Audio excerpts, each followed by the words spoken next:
Remember the McCloskeys? Those two attorneys, the husband and wife duo down in Missouri who defended their giant mansion of a home from an angry mob of protesters. They've become the subject of a weird political battle down in Missouri. Let's talk about that.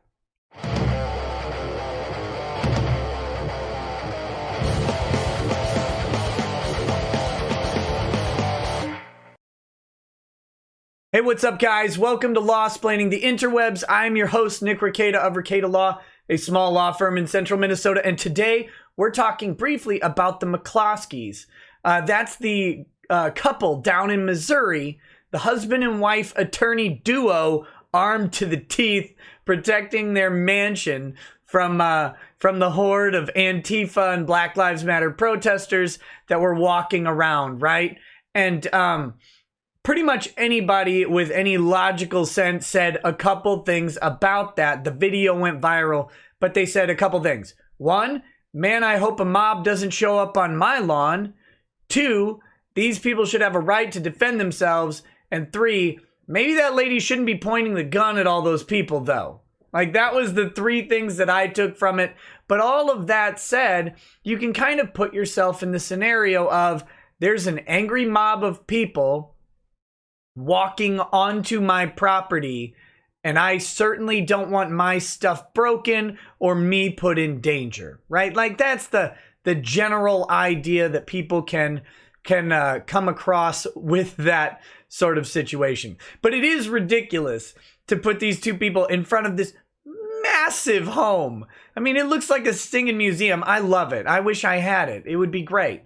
That being said, they've become the subject of a heated political battle going on between a circuit court attorney named Kim Gardner and the governor of Missouri, Mike Parson. There's been some sort of weird threats back and forth between these two political entities that should never, ever involve private citizens, but yet here we are. So let's do a breakdown.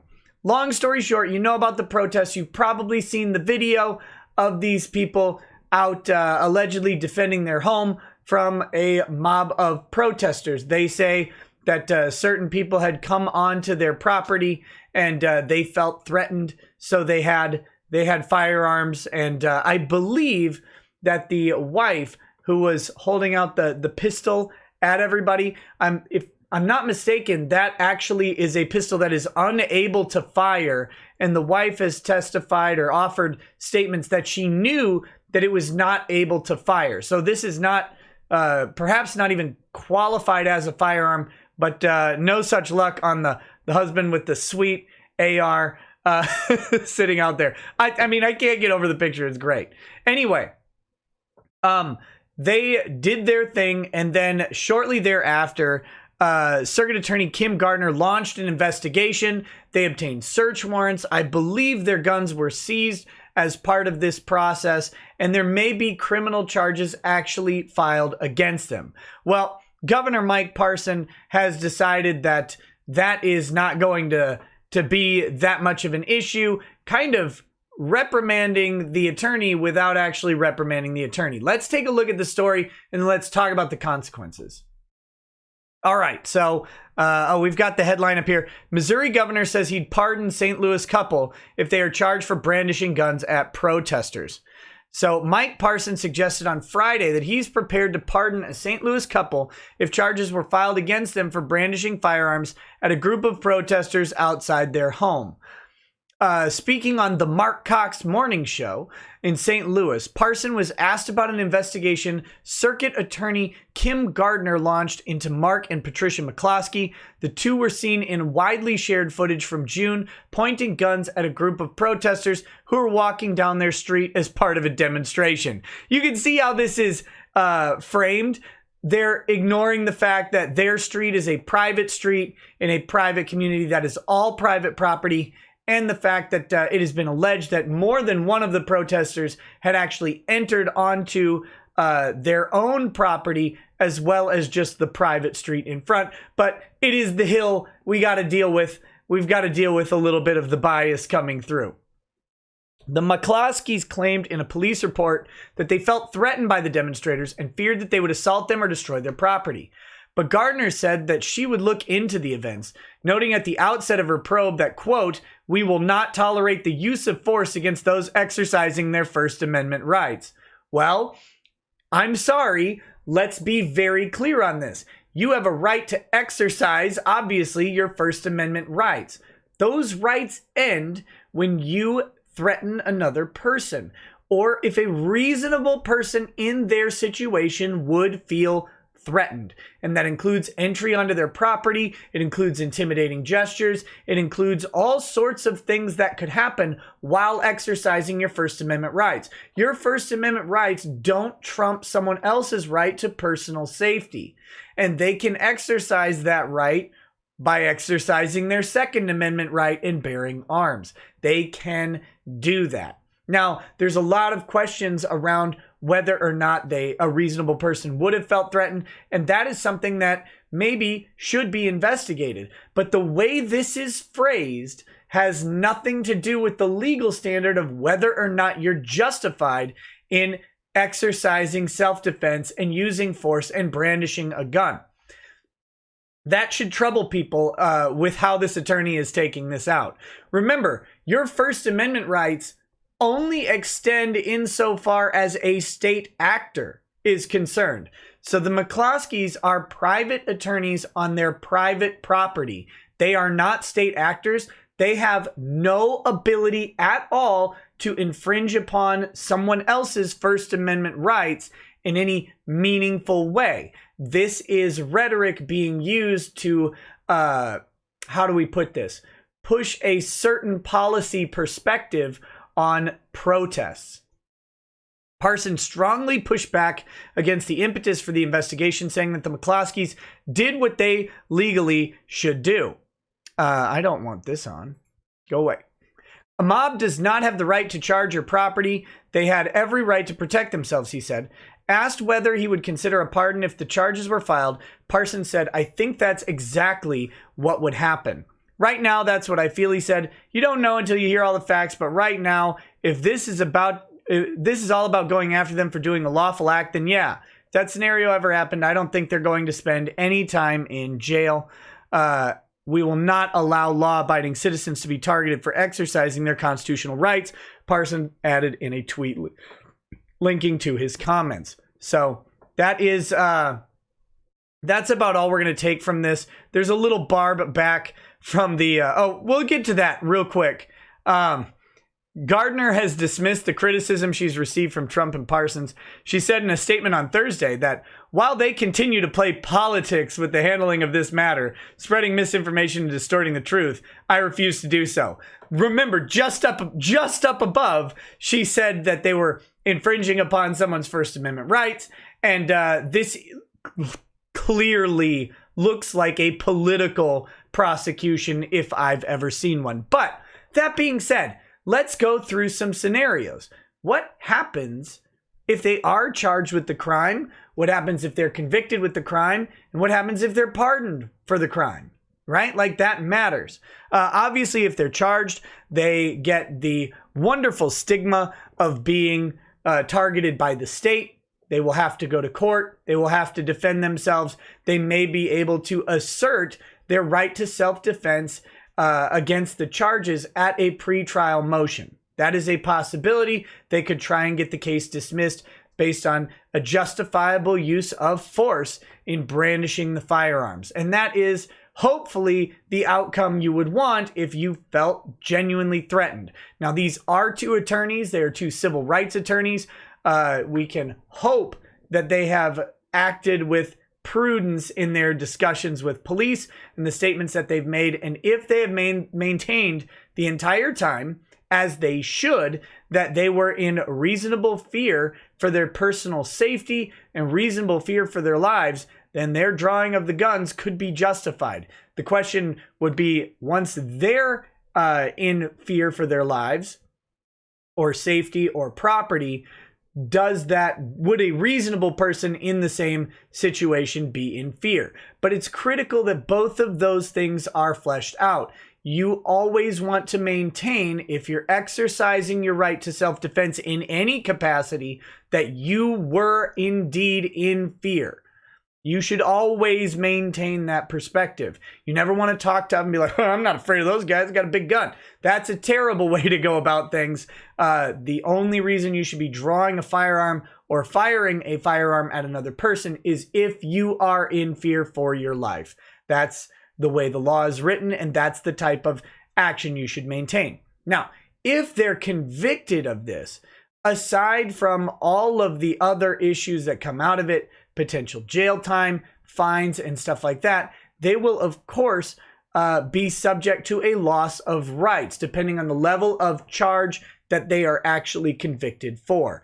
If they get a felony conviction for brandishing a firearm unlawfully, that would mean they would lose their gun rights, they would lose their voting rights, they would lose all sorts of rights. They probably wouldn't be disbarred as an attorney right away, but it would be possible to at least attempt to go after them for that, although I'm not familiar with Missouri's rules on the subject and whether or not that would be disbarrable. In Minnesota, I don't see any reason why brandishing a firearm unlawfully would have anything to do with your ability to practice law, but different states are different. So that's a possibility as well. Some states go really hard on felony convictions in the first place.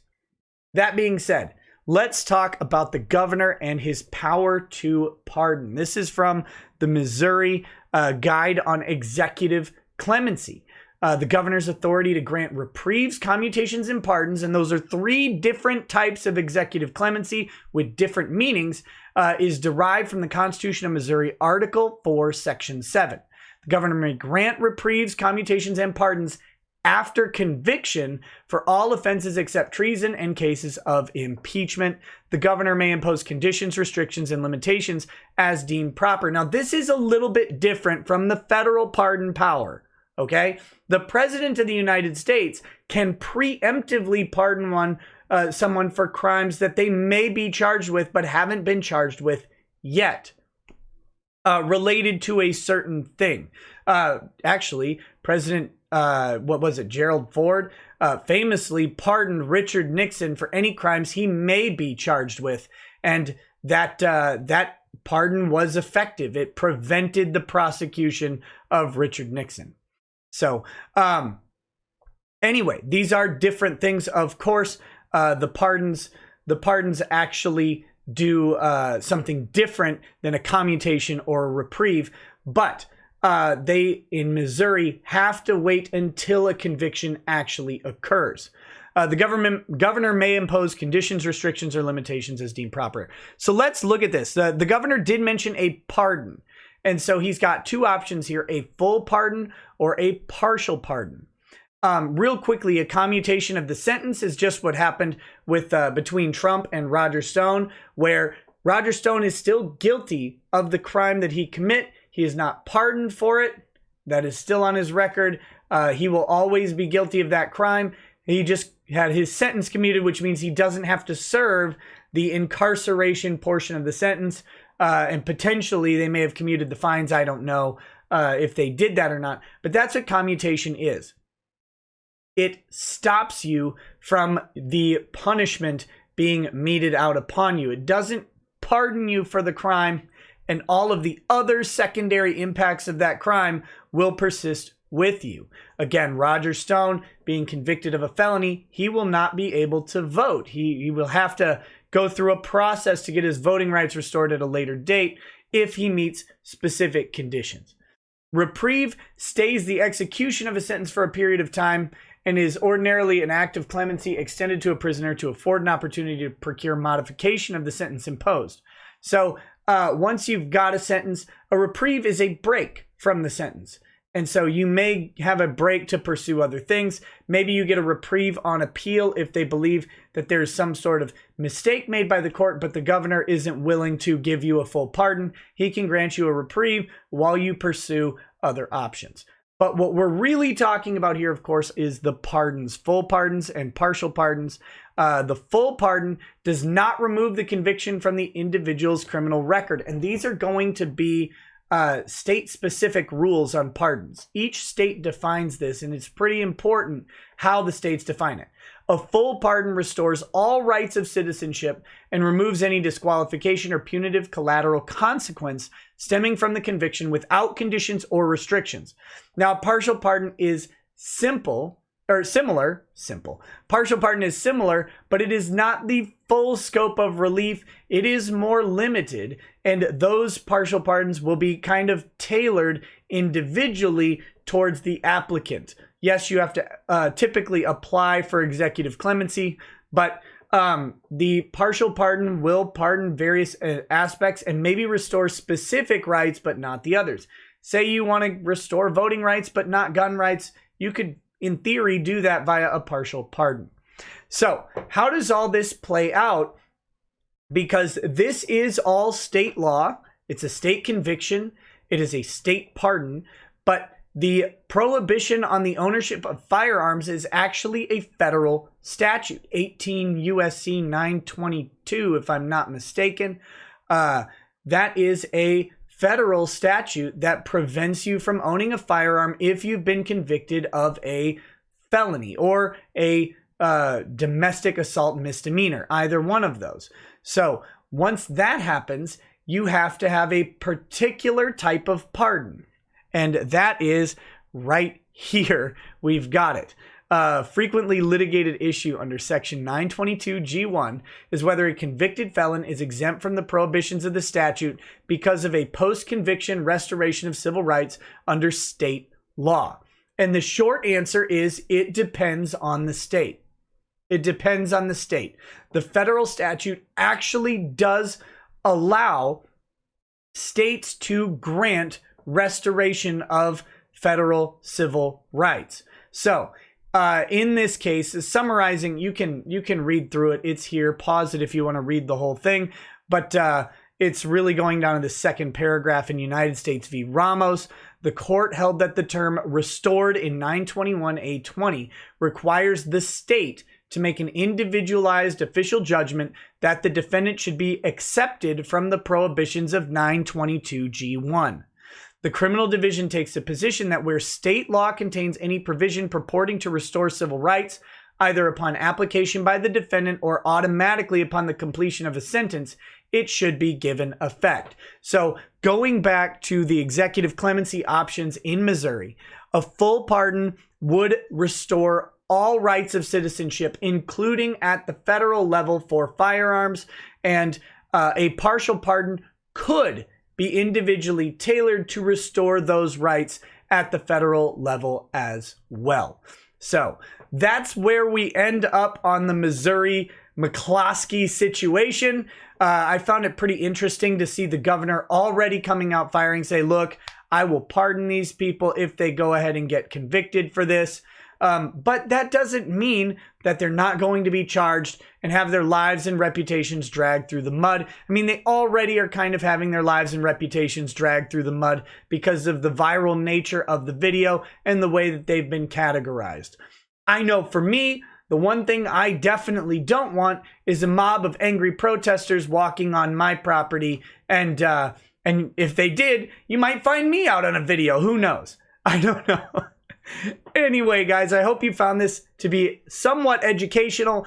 The topic of state pardons doesn't enter the news too often, so I wanted to take a little bit of time and talk about the difference between state and federal pardons, and then talk about how that plays into gun rights, which are obviously at issue in this case, and how that would work out for this particular couple now that we've got a political battle between a governor and a circuit attorney. So, hope you guys enjoyed this video. Thanks for watching. Have a good day. Peace. Peace.